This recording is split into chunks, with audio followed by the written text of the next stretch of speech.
Yo les gens, j'espère que vous allez bien. Je vous retrouve aujourd'hui pour une nouvelle vidéo sur Forza Horizon 5 et on part ensemble aujourd'hui pour un nouvel épisode du Top Gear Equinox avec la Dodge Viper édition anniversaire qui est une nouvelle voiture de Forza Horizon 5. Alors évidemment sur le jeu on a déjà la Viper de base qui correspond à cette génération et à vraiment cette année de modèle bien précis. Sauf que voilà, avec les 10 ans de Forza Horizon et la mise à jour numéro 13, les développeurs du jeu ont décidé de faire une version améliorée sur Forza Horizon 5 de cette Viper, puisque c'était la Hero Car du tout premier Forza Horizon. Du coup on a une version qui est améliorée, qui se débloque en faisant la nouvelle story, la Horizon Origins, si je dis pas de bêtises, et pour la débloquer il faut faire 15 étoiles, donc en gros avoir toutes les étoiles de cette story. Donc c'est une version améliorée, on est en S1900 d'origine, ce qui est quand même plus élevé que la Viper de base. Et surtout, même si la puissance est la même, on a toujours 640 chevaux sur le moteur V10 Atmo 8.4, la voiture full stock est 200 kg plus légère qu'une Viper classique de Forza Horizon. Donc, du coup, les performances sont meilleures, on a une meilleure tenue de route. D'ailleurs, là, on a quand même beaucoup de gélatéraux, je sais pas combien on a, mais on a probablement aux alentours des 2.2 ou 2.3. Ce qui est full stock en top S1 est plutôt très correct. Et voilà, on a 0 à 100 en 3 secondes 5 et environ 350 en vitesse de pointe, ce qui est un peu mieux que la Viper de base. Donc j'avais envie de voir un petit peu ce que ça pouvait donner sur le Top Gear Equinox, voir si avec les améliorations et les réglages il y a moyen d'en faire vraiment une dinguerie, ou si voilà c'est simplement une version un peu plus performante avec quelques customs bonus on va dire, et qui est pas non plus incroyable, voilà, qui mérite d'être débloqué pour la collecte mais pas forcément pour les performances.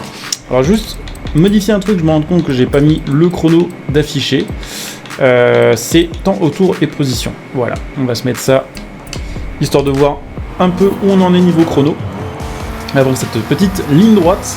Je sais pas si on va réussir à choper plus de 350 km/h comme indiqué dans la page de réglage. Je pense que déjà les 315 on va avoir un petit peu de mal à les atteindre.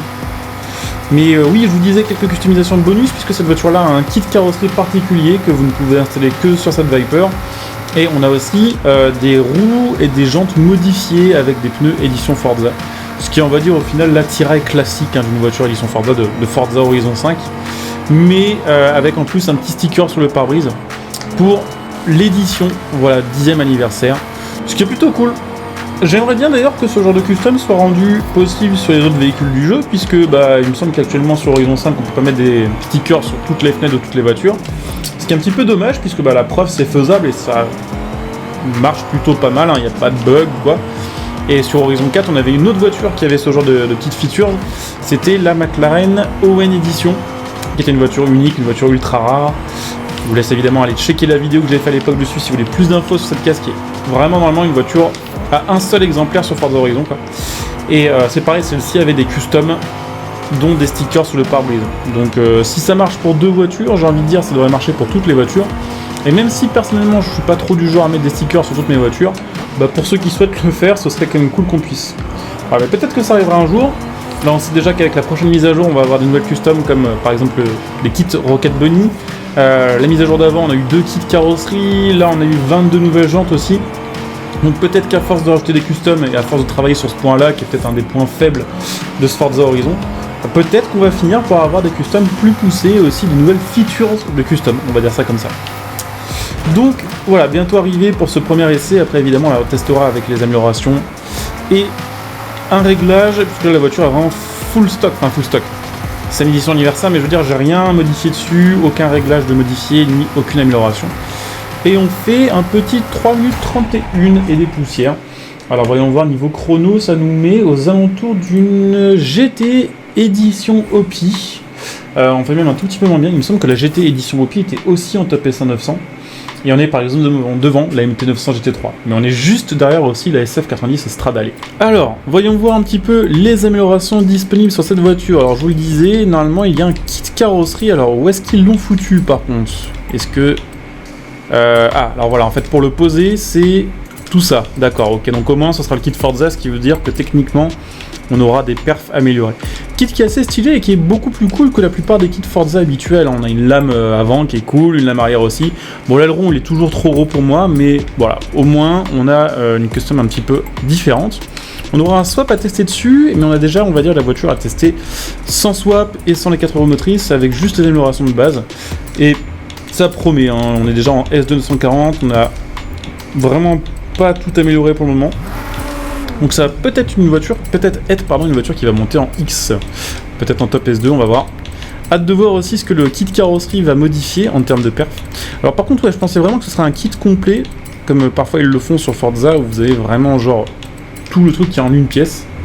Là pour le coup non, c'est juste une amélioration aéro. C'est cool qu'ils aient fait ça, au moins si vous aimez pas un des éléments, vous n'êtes pas obligé de le mettre. Là je vais tout mettre pour la vidéo, et parce que bah effectivement, pour les perfs, l'aileron Forza est quand même intéressant je pense. Mais, c'est vrai que peut-être que pour le style, personnellement je le mettrai pas. Tac, et voyons voir donc les pneus d'origine, c'était de la semi-slick. Donc voilà, en passant en slick, normalement on aura encore plus de tenue de route et on passe en classics. Donc il y va sans souci hein, d'ailleurs. Ah ouais, 1300 chevaux. Je savais pas que la Viper faisait autant, je me demande si elle est pas un peu plus puissante aussi que les améliorations qu'une Viper classique. À vérifier, mais j'en ai l'impression. Tiens, on va regarder si les nouvelles jantes ADV sont plus légères. Ouais. Je vous montrerai ça dans une autre vidéo, de toute façon c'est même pas des ADV, c'était Adven. Mais vous savez quoi, on va pas trop se prendre la tête dans cette vidéo-là, on va mettre le truc classique. On va regarder, de toute façon les stades de tenue de route sont déjà au max. Freinage aussi d'ailleurs. Donc on va juste checker vite fait les petits réglages. 3-1 jeux latéraux. Ah ouais, en fait c'est quasiment le record du jeu en fait. Il me semble que la meilleure actuellement c'est la Back to the Blade qui a genre 3.4. Ok, hâte de voir ce que ça va donner niveau chrono en fait. C'est vraiment pas sur ce genre de virage, on va dire serré en ville, où on va pouvoir exploiter la voiture. Clairement, ça va être plus être sur de l'autoroute ou des virages un peu larges, où là on risque d'avoir quand même un truc assez insane. Mais hâte de voir ce que ça va donner. Je me dis que la tenue de route elle est quasiment aussi bonne qu'une Brabham BT62 ou qu'une Back to the Blade. Et qu'on a techniquement une meilleure vitesse de pointe et une meilleure accélération. Donc sachant que la BT62 et la Back to the Blade sont genre, allez on va dire les meilleures voitures du jeu ou dans le top 3, je me dis que là, si on a plus de VMAX que la Back to the Blade mais une même tenue de route, il y a moyen qu'en fait la Viper édition anniversaire soit la nouvelle meilleure voiture de Forza Horizon 5 en fait. J'ai hâte de voir ce que ça va donner, mais ça va être incroyable parce que là déjà tout passe en ayant, alors non même pas besoin de ralentir en fait, en ayant l'accélérateur 100% enfoncé, et on n'a pas encore les 4 roues motrices, et on n'a pas encore testé avec le swap V12 787 qui peut-être permettra d'avoir encore plus de puissance. Donc hâte de voir ce que ça va donner. En tout cas déjà là c'est bien OP hein. On a 1 minute 16 ici, on a 5-6 secondes d'avance sur d'autres caisses qui sont dans le top 20 du jeu. Et là en plus on arrive sur la ligne droite, normalement c'est là qu'on devrait quand même faire un peu mieux qu'avec la Back to the Blade. On a fait 350. Je pense qu'on va faire un truc similaire. On va faire un très bon chrono en tout cas à mon avis, avec les 4 roues motrices, surtout après avec la deuxième phase d'amélioration, ça va être vraiment assez abusé. Même là je me demande si je vais avoir besoin de freiner, on va peut-être faire plusieurs essais. Ouais, il y aura, alors c'est pas qu'il y a besoin de freiner, c'est qu'il y a besoin de prendre la trage mieux que ça en fait. Il y aura peut-être besoin de ralentir un petit chouïa. Oh là là. Alors elle a peut-être un tout petit peu moins de grip pour la Back to the Blade quand même hein. J'aurai vraiment pas grand chose près. Elle a peut-être un tout petit chouïa de moins, c'est incroyable. Je crois que je suis jamais passé aussi vite dans ce virage là. Et pourtant, des vidéos Top Gear Equinox, je pense que sur Horizon 5 j'en ai fait, allez, 70 peut-être. Donc je commence à avoir l'habitude de passer ici. Des fois on a des bonnes surprises, des fois des moins bonnes, mais là, c'est assez abusé. Mais oui, en fait du coup on a quand même pas un comportement de F1, on a une super tenue de route à haute vitesse, mais à basse vitesse on n'a pas un si bon véhicule que ça en fait. Donc c'est probablement une caisse qui a fait un très bon chrono, mais je pense que cette section là qui est un peu hardcore avec beaucoup de virages serrés, ça va un peu lui nuire malheureusement. Alors peut-être qu'avec d'autres réglages, genre de régleurs pro et tout, ça devienne des meilleures voitures du jeu, je sais pas. Mais à coup sûr, elle est vraiment beaucoup plus performante que la Viper de base du jeu. Genre rien à voir. Vraiment rien à voir. Que ce soit en accélération, que ce soit en tenue de route, c'est le jour et la nuit. Et on est à 2,47 ici, sans avoir passé les 4 roues motrices. Hein. Et sans avoir swappé pour l'instant. Je ne sais pas encore une fois si le swap sera mieux que ce qu'on a eu tout à l'heure, en termes de perf. Mais enfin en termes de puissance surtout. Mais là déjà c'est pas mal. Hein. Mais oui, effectivement, elle grippe quand même pas pareil que la Back to the Blade à basse vitesse, qui fait qu'ici on passait vraiment 100% accélération avec la Back to the Blade. Là on est quand même obligé de ralentir un petit peu.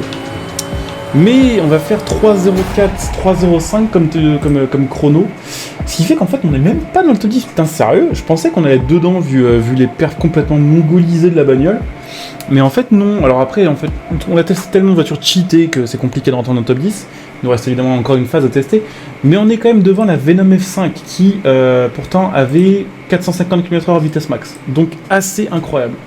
Et donc c'est parti pour notre troisième phase de test avec du coup la deuxième phase d'amélioration, avec les 4 motrices installées et avec le swap, surtout le swap qui sort un petit peu plus de puissance et qui au niveau du poids est à peu près pareil, hein, c'est 6 kg de plus, donc ça va.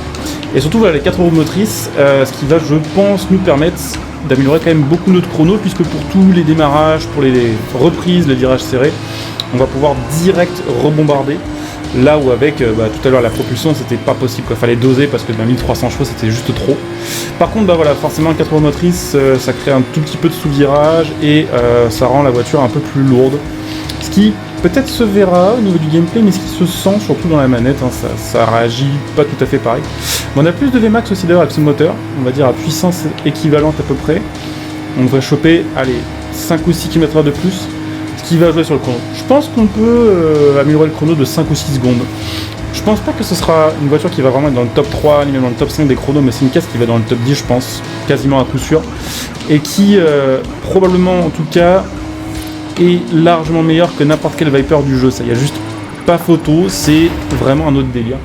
Après voilà, je suppose qu'ils ont pas voulu la faire trop cheater non plus, histoire que voilà, ça casse peut-être pas la méta du jeu, mais ça reste une voiture cheatée.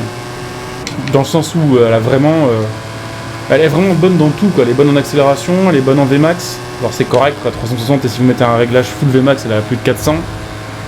Le freinage est dans les meilleurs du jeu, la tenue de route est dans les meilleurs du jeu. Donc pour le coup, sachant que c'est une voiture qui est bonne, même peut-être très bonne ou trop bonne dans toutes les catégories, c'est dans tous les cas une caisse cheatée. Après, c'est peut-être pas la meilleure en Vmax, peut-être pas la meilleure en tenue de route, mais elle est tellement bonne dans tout que ça va obligatoirement nous donner une voiture qui va faire des bons chronos sur la plupart des épreuves. Ah, par contre, effectivement, je disais un peu de sous-virage quand même par rapport à tout à l'heure. Genre, le fait qu'on ait passé les 4 roues motrices rend un petit peu la voiture plus lourde quand même. Mais bon, voilà, ça va être, je pense, gommé par les 4 roues motrices qui nous aident de fou sur chaque virage un peu serré où on peut direct bombarder sans se préoccuper de savoir s'il faut doser et sans se préoccuper de savoir si on va glisser ou pas. Oh, puis elle tourne toujours bien, hein. Oh, elle est quand même vraiment violente celle-ci. Elle est cool à conduire en fait. D'habitude les voitures cheatées, c'est vrai que c'est pas forcément très cool à conduire parce qu'en général on s'ennuie un peu. Mais elle est ultra rapide, en plus elle est cool à conduire, donc ça c'est quand même très cool. Je sais pas si on aurait peut-être pu mieux gérer ce virage quand même. Mais bon, c'est pas grave, ça va le faire quand même. Enfin, j'espère que ça va le faire.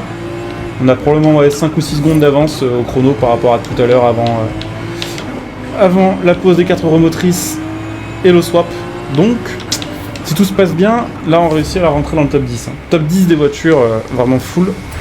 Faut juste pas qu'on foire le dernier virage. Je pense que si on foire pas, on arrive à prendre une 7ème ou une 8ème place peut-être. Ah, alors évidemment, j'ai un petit écran noir sur le jeu. Nickel. Bon, ça va, c'était pas trop pénalisant.